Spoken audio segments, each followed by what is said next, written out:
So, do you want to come out? So Howard and Dr. Marwan Darweish from Coventry University. Thank you.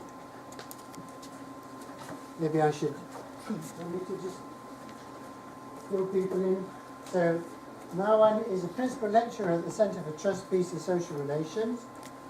He's a course director of the I assume this is still true, the MA in Peace and Conflict Studies and director of postgraduate certificate course in conflict resolution skills. Talia Smith. Talia is also, she works for Initiatives of Change, and this year she's worked on peace building and reconciliation projects in Africa.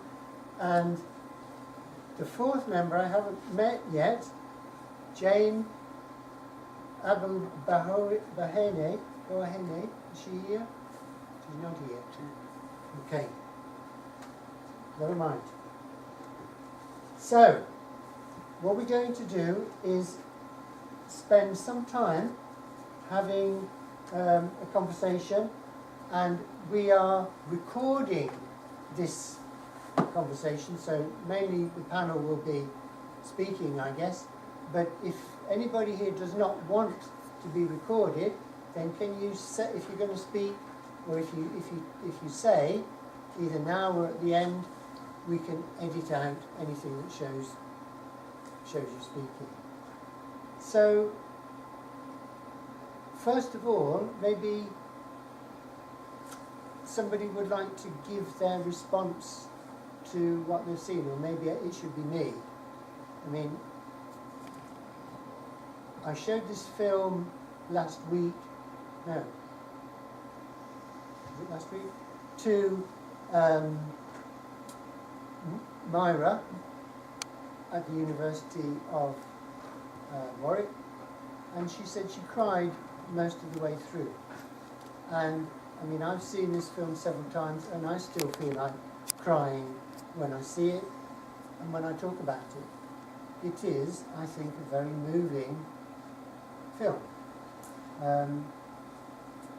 And I've just been asking myself during that quiet time there, would I ask for forgiveness, and who would I ask for forgiveness of? And there are many times and occasions when I've done things which, when I look back on them, I would rather not have done, and which I know I should ask for forgiveness for. But it's not an easy thing to do. This film brought home how important that is in our individual lives and in the wider society.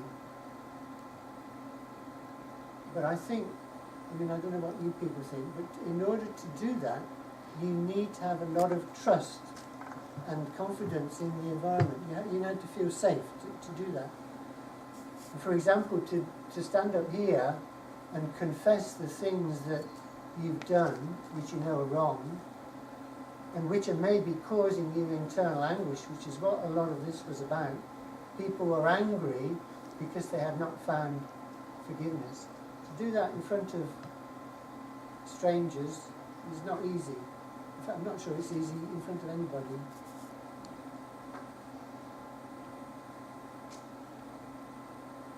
Any comments from the panel? I think let's open it to the audience. All right. I'm keen to hear some reflections or thoughts, or how that film impacted you, or not. Yes, sir. Sorry, I came half an hour late, but what I've observed from the film was about we ourselves, we should not wait for other person to come and forgive us, but we ourselves, we should approach the other person, approach the other party, and then ask for them for the forgiveness, or forgive them for what they have done for us, because that's the way we'll be able to make an impact. Because if I just come to you and you did something wrong, I'll be like, yeah, I'll forgive you, but I didn't even mean it. Then you just look at it in a kind of a, but the sincerity about it was an important stuff that needs to be done. It was a decision that needs to be done. and she took it, and she was precise about it, and she was genuine about it. That was the most important thing. That's what I observed. Yeah. No, she's obviously an incredible woman. Who do you think should take the initiative, the perpetrator or the victim? I think both of us can take the initiative. Either could. Yes. But Either way. it would be very rare for a victim to forgive the perpetrator. This is what she did. But yet, it was Really? way more impactful if the victim was the one who forgave the perpetrator.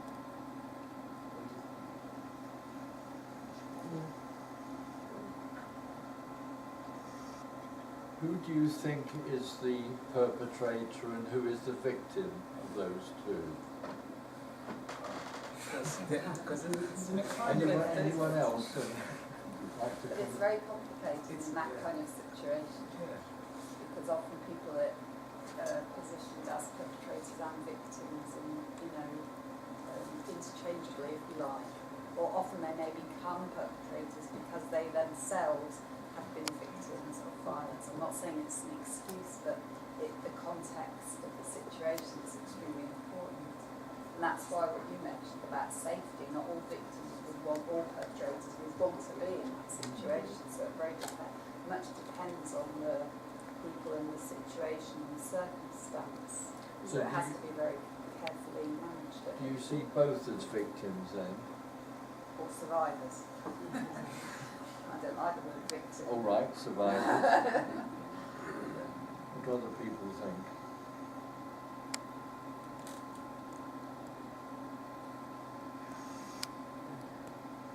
Is it on different levels? Yes. Yeah, I think. Well, I feel that both were victims or survivors, because there's no doubt that there was the kind of institutional state violence and aggression against black people in South Africa. But also, obviously, the mother was a survivor or a victim. Well, I don't. Yeah, I will use the word victim. She was also a victim because she had lost her daughter. For nothing that for no reason that she could easily have felt it. There was no reason that she personally had done something which merited that loss in her life. But that was really interesting when she said that she had gone to consult her ancestors, or she would talk to her ancestors, because it's something which that was a language which I don't think I would use. But I mean, I suppose you could say she was saying, I have thought about how this situation came to be, and I realised that actually I have been part of this institutional violence or oppression, if you like. And she went on a philosophical and spiritual journey to look back at the wounds of injustice and historical injustice, and how the Anglo-Boer War and even slavery and the 300 years of conflict in South Africa led her to where she is today. So it's that big picture that through that spiritual journey she went on. Yeah. Do you see both of them as perpetrators? Anyone else?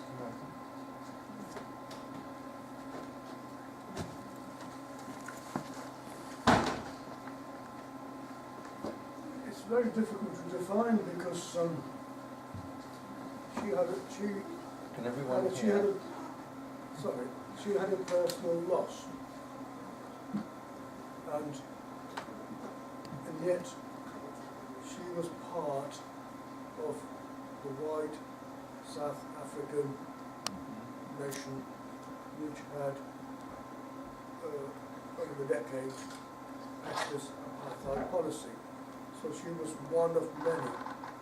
We, in a society, I'm an individual which make up the whole, the sum of a nation. So within her there was a conflict. She was part of the bigger picture, and yet she wasn't involved, and she lost somebody.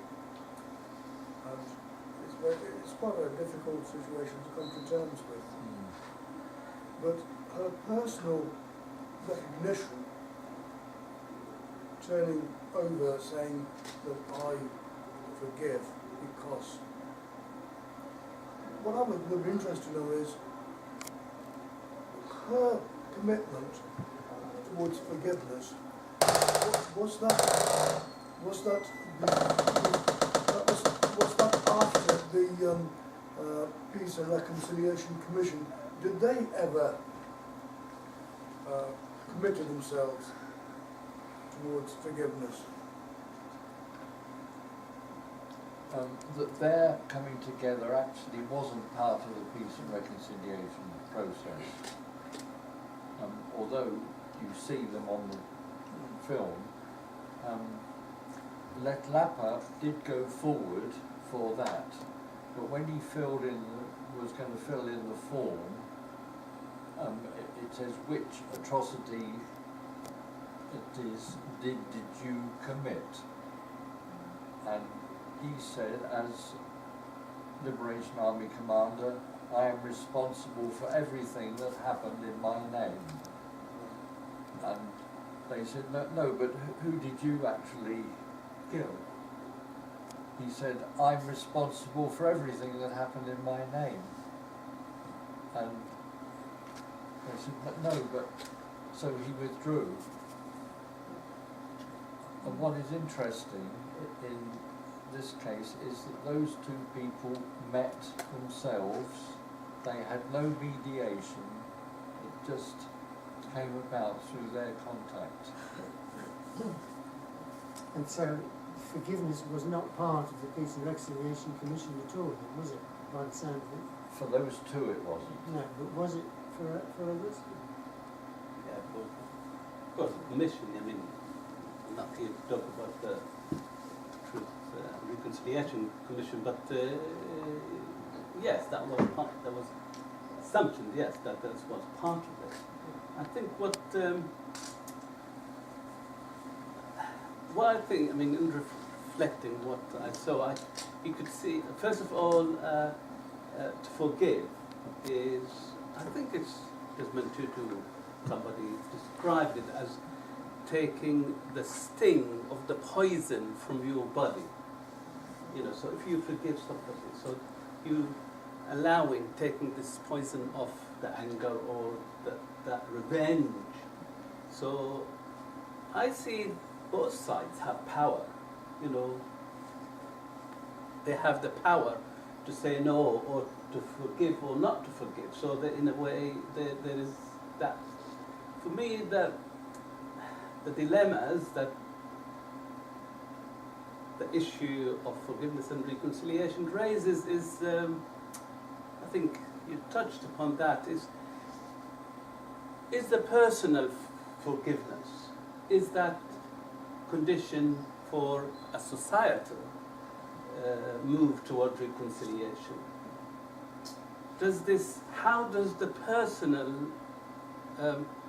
story like this, which is, I mean, I also felt my eyes full of tears when I was watching it, how is that linked to the wider societal reconciliation and justice?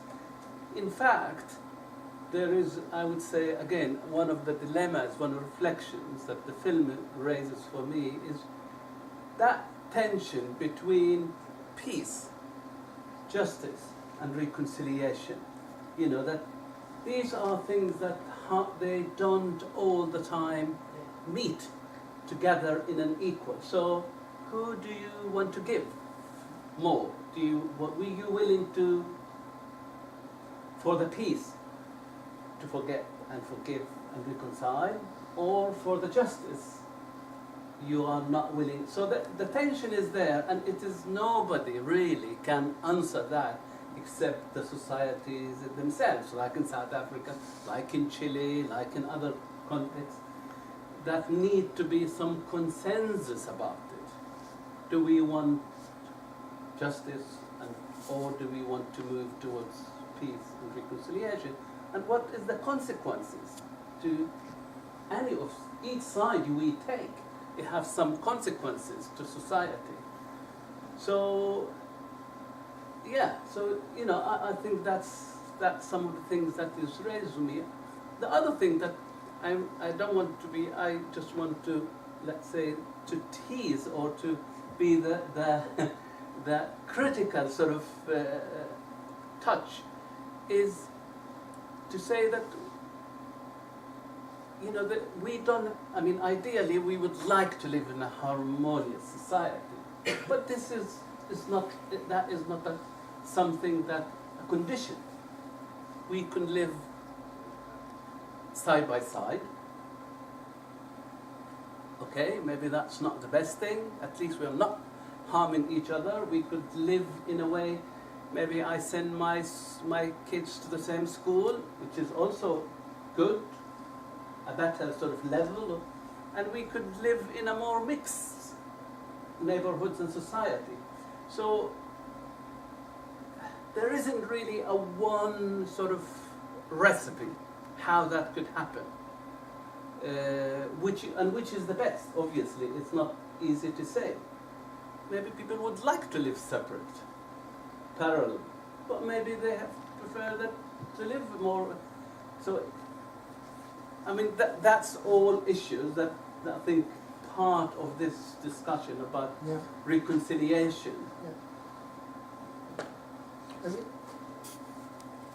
Yeah, go on. At the beginning, when I mentioned about what initiatives of change is, I talked about this dynamic between the personal and the global. And it's so easy to think you've got to change society and neglect the deep personal things that need to go on, and others doing it the other way round, concentrating on the personal. But this link between the two, I think, is terribly important. And that's what we're trying to really foster. It's not just about personal forgiveness. The film is called Beyond Forgiving. And that's deliberate, beyond forgiving. It's not just, I forgive you and that's it.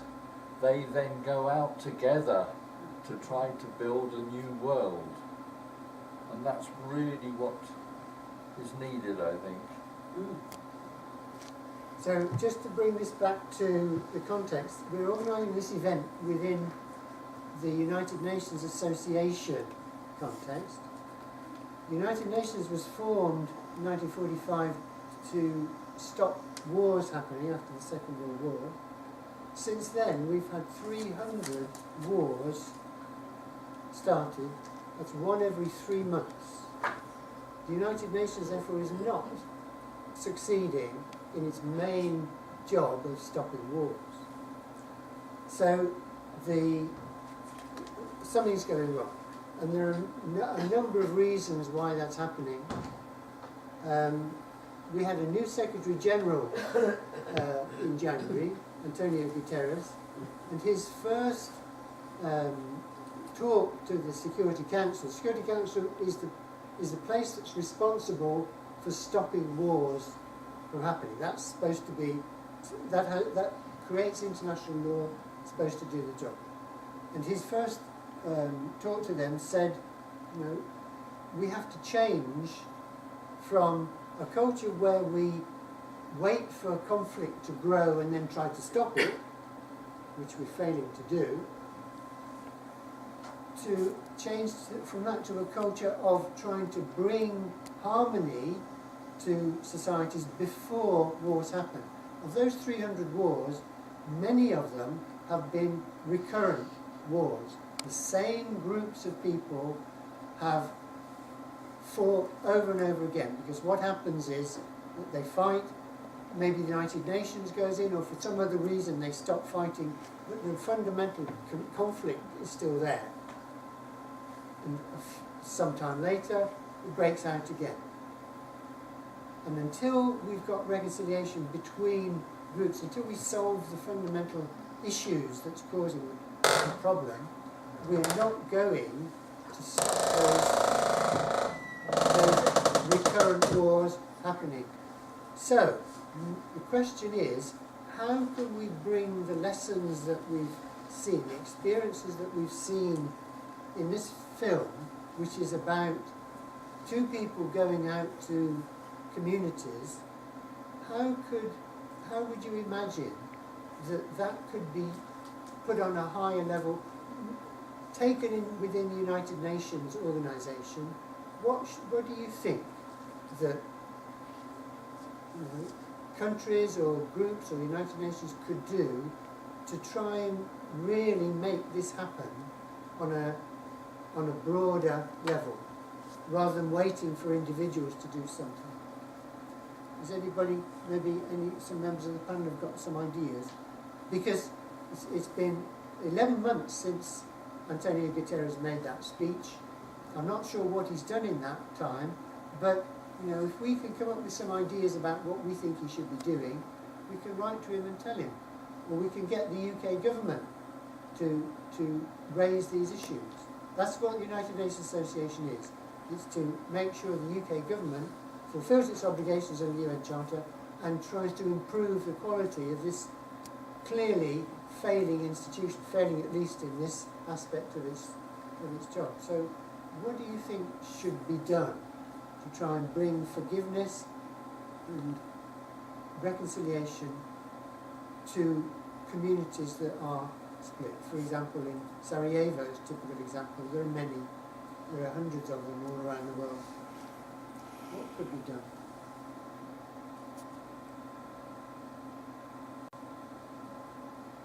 For me, this is such a huge, it's a great big story.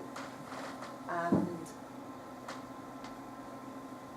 for us to start thinking of ways to help the United Nations to make a difference, it's just a case of chipping away with small communities. A place like, a city like Coventry, City of Reconciliation, I'm sure there are one or two other cities around the world or parts of the world who would adopt the same title of a City of Reconciliation.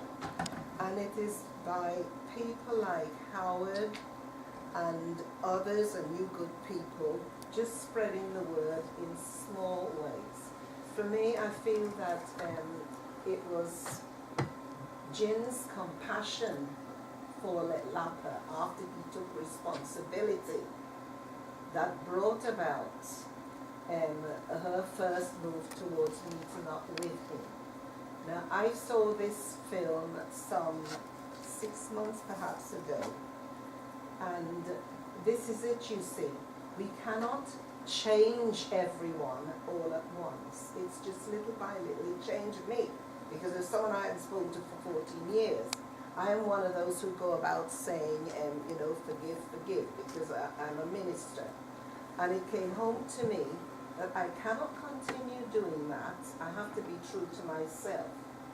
And the following day, I did go and telephone the individual that I had spoken. Although, well, I don't like the word victim either, because we weren't fighting. It was some felt great injustice that I felt had been done to me. But that I didn't care too much about what it was the individual wanted from me, but it was why would this individual do such a thing to me? And I felt that I had to, in other words, you know the sayings we all know, practice what you preach. And then there's that lovely hymn, let peace begin with me. So it's got to be more a kind of an individual forgiveness and understanding and compassion for the perpetrator, rather than us trying to say to the United Nations, well, I think you ought to do this, and I think you ought to try that. Because we cannot change people's minds or their feelings overnight. That individuals have to make that change himself. I got the impression... He can be influenced Yeah. and assisted and helped by the example of others. Yeah. But I got the impression that some of these meetings that they were having, people were undergoing a profound experience and changing by learning how to forgive. I think that came out of the events. And that's right. This is why I said chipping away little by little in communities, in our own little groups or circles of friends or whatever, and taking it into communities. And then that will grow, because it will give a greater understanding to other people. It will make more sense to other people. And as far as United Nations are concerned, that's a little bit beyond me. How are you going to change the government?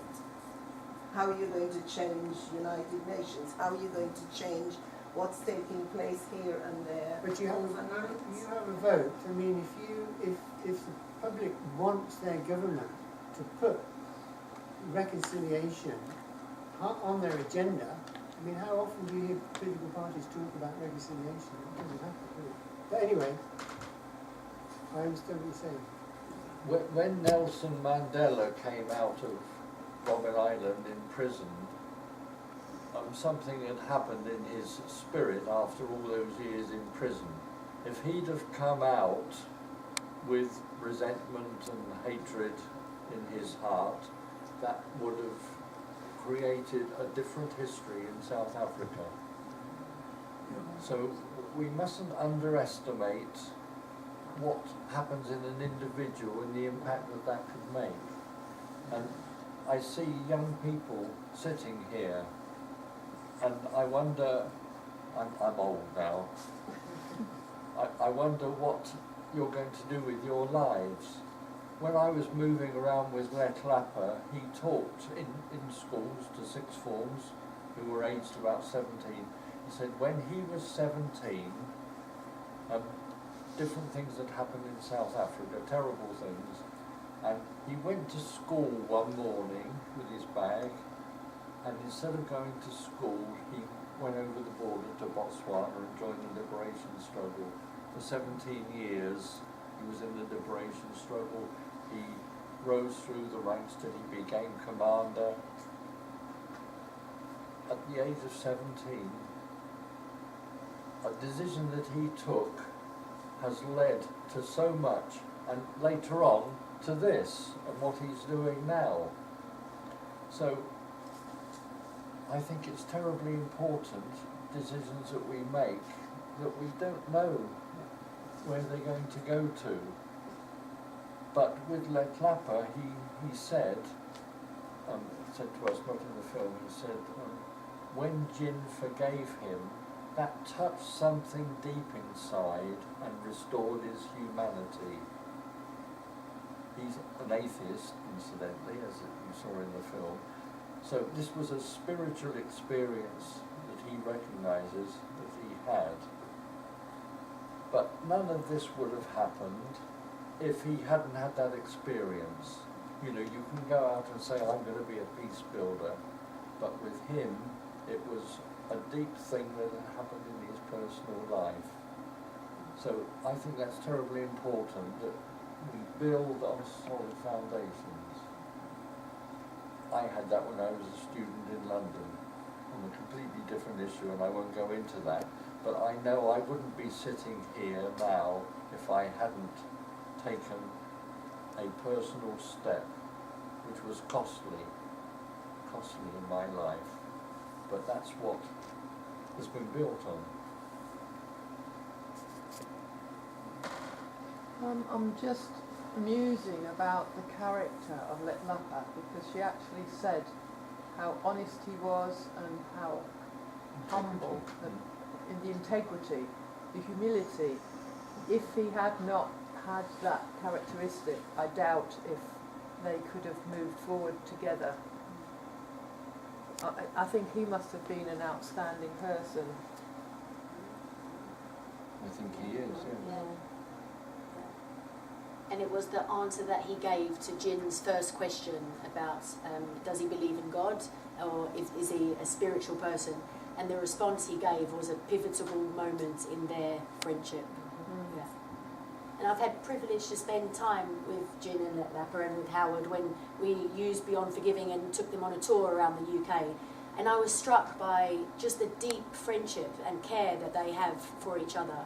So just their journey is incredible, and just outside the film, just their care and friendship goes very, very deep. Yeah. Something for me about dealing with stigma and shame very sensitively for both perpetrators and survivors, because often those things will build resentment and create more conflict and anger.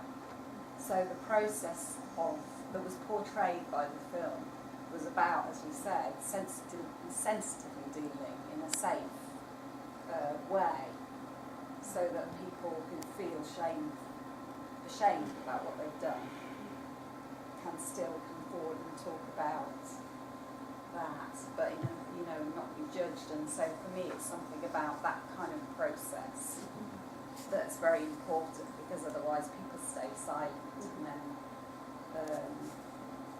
things get worse, and potential conflict gets worse because anger develops or increases. When you were speaking just now, one thing that came to my mind as a result of what you said was, do you think if a person forgives, is it for the sake of that person, or is it for the sake of the person being forgiven? Well, I think it's both, in my view. I mean, I read a story of how it actually was during the Second World War, of one of the victims, Jewish survivor, who been tortured and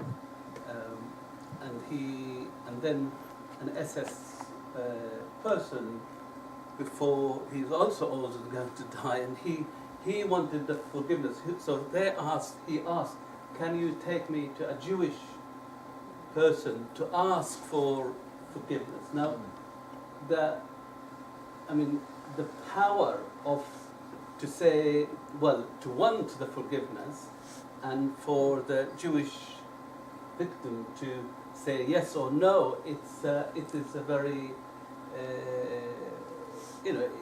it's something very, very powerful for both sides. Now, I think it's the individuals they can model to society. They can present different visions, different alternative to what may be the discourse of the happening society, the violence or whatever. The question is, will this modeling also be influencing more structural issues? I mean, in South Africa, that's what we're suffering in South Africa. There is a structural inequality, and to which extent this model, this stories can contribute. I think it can. I have questions to which extent it can influence, because probably I come from a different, let's say, way of sort of maybe seeing things. I think it's still, this is important, but it's also important to mobilize people towards change, to work with people to organize themselves. It's not, when there is asymmetry of power between groups, there is a need that something to happen. That's what happened in South Africa, in fact, that something shifted in this relationship so that it was possible to be at this point of being able to want to forgive and want to reconcile. So I don't have an answer, a recipe to how much I believe the individuals, particularly charismatic people, like in the film, could contribute. I mean, we know in Israel-Palestine how, Arafat and Rabin, as the two important leaders, were able to break away from years of, violence, and they put a new sort of beginning to a road.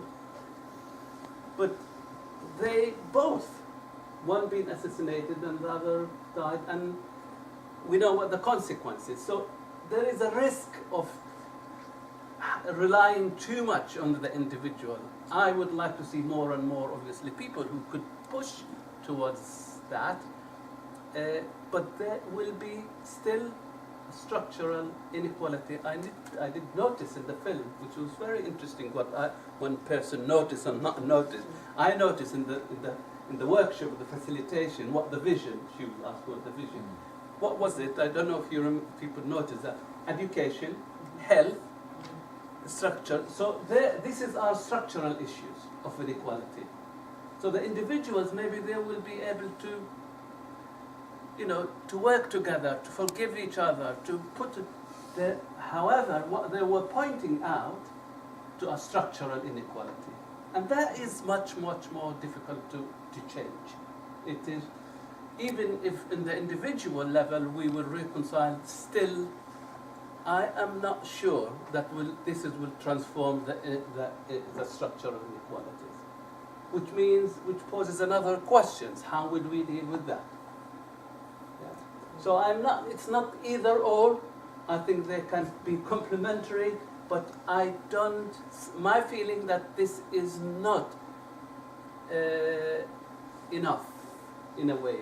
That's where I said that tension between peace and justice, peace and equality in the film, which is very important to raise, and I strongly, obviously, identify with that. And I don't know the answer. I'm not saying that this is the way, but I'm saying I'm pointing at some of the challenges that in this context would raise. I'd like to go back to Philip's original question, how could this, what we've seen in the film, how could the United Nations, would affect the United Nations to do its work? I also agree with you that it's an individual got to work from the bottom upwards rather than from top downwards. What you've got to realise is it won't work through the United Nations because the UN represents individual sovereign states, and they represent governments. And it can only work if civil society, that means you and me, and non-governmental organisations like Initiatives for Change, it can only come through us and influence our governments. The thing is, the UN represents governments who have their own political agendas, political beliefs, different belief systems. So once to your I'm afraid it's not possible. Well, can I just? I mean, we're getting. I think I just want to say Yes, something sir. to complement what he just said. I'll reflect a bit to the movie and then come back to what he just said. If we look very well at the man, he was acting out of anger, out of bitterness. And I would say this is something that is really, in the Western world, for instance now, we don't see, we see colonialism and slavery to be something of the past. But I would say currently in West Africa, or even my country for instance, we still do have that hatred of colonialism and slavery within us. And some people do a lot of evil things and justify it with slave trade, like I would say internet fraud for instance, and justify it with slave trade in terms of paying up for whatever loss they have gained. I would say out of this hatred, that is why these people do all these things. And back to what Professor or whoever just said, we don't care about the UN. We don't care about what UN does. But if an organization like the Initiative of Change, for instance, are doing all these little things in the communities, at the community level, putting us together, communicating with each other, I think it's something that builds up reconciliation and builds up peace. For instance, I being here, I would say I do have a little bit of bitterness out of the slave trade or whatever. by working together with Europeans and everyone, it's just builds up some love and it takes away all these bitterness away. So I would say that if we are to work together, it's going to erase all these conflicts and also be able to build up peace. Okay. Good answer. Good statement. There's several students here who are involved with the UN, UNA. I'd be interested to know why you are doing that. Anyone like to? Yes? I've been listening to all the conversation tonight. I've watched it fair. And being a victim and a participant of a war, I think the UN actually has a great deal of work to do. Actually, I'm not going to say which war I took part in, but if the United Nations, if we need to have peace in this global world, the United Nations, as you said, Philip, the first instinct of the United Nations is to avoid the fight gunfire, to avoid someone from shooting. Because, as we said, as we all know, prevention is better than cure. So instead of waiting until we start fighting among ourselves, and then start bringing rice, start bringing medicine, start to bring things, what we need to look at, what the United Nations needs to concentrate on, actually, is stop people from fighting. Okay, as he said, the professor, he just rightly put it. The United Nations has a government of people. Government is within the United Nations. And everyone has its own protocol, portfolio. You know, the government runs its own thing, and the United Nations cannot interfere into governments, cannot say. So if those countries can actually, or the United Nations has the power to intervene into countries, to allow countries to stop interfering, avoid people from interfering. They all sit there every day or every year in New York and just talk. Money flows, lunch, dinner.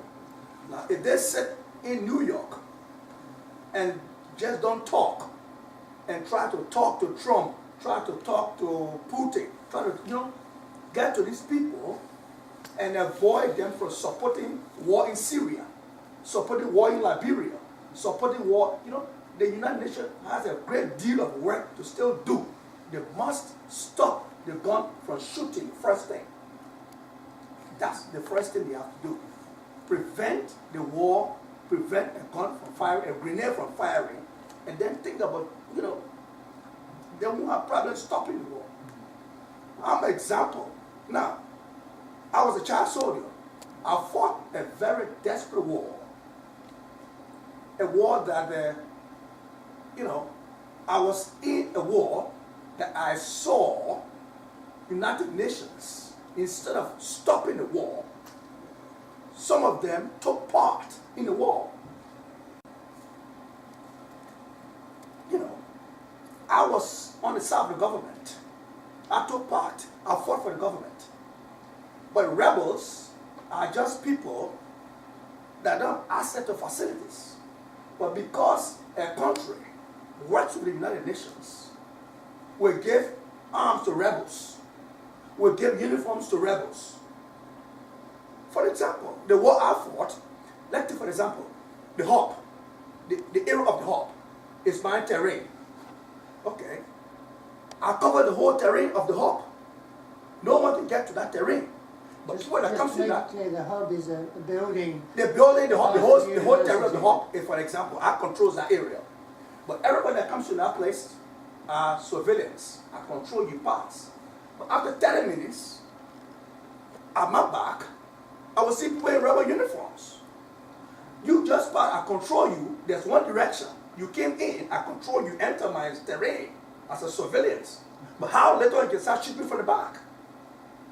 So during my war, I arrested United Nations employees, United Nations people, transporting rebels from point A to point B, from point B to point C. You know, so there are so many, the United Nations still has a great deal of work to do. Because I'm evidence, I'm a living evidence of the United Nations negligence or partiality.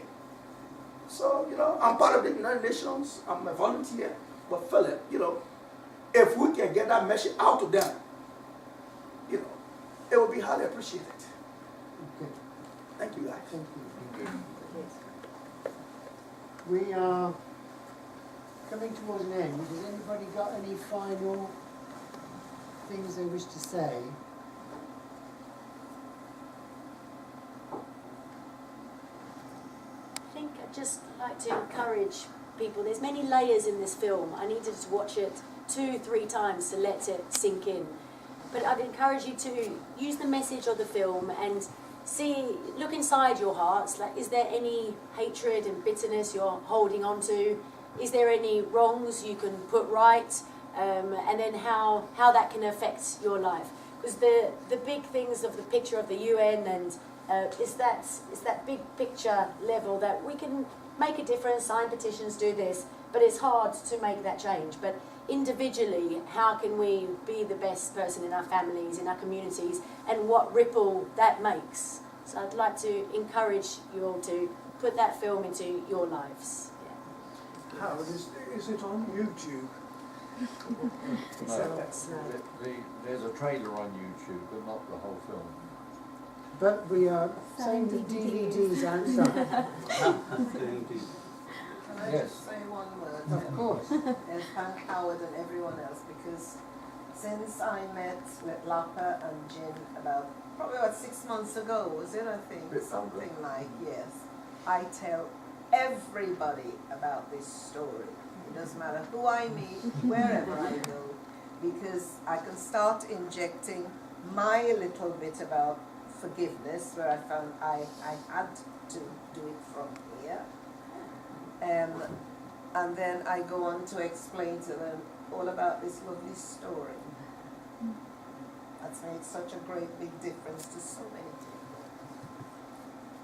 And I would like to also thank the panel for coming and giving us their time and their experience, and for making this contribution.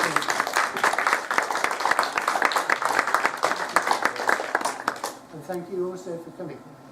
If you haven't signed up to our newsletter, there are little flyers outside that you can take, and there are also United Nations ambassadors here, who you can talk to about UN.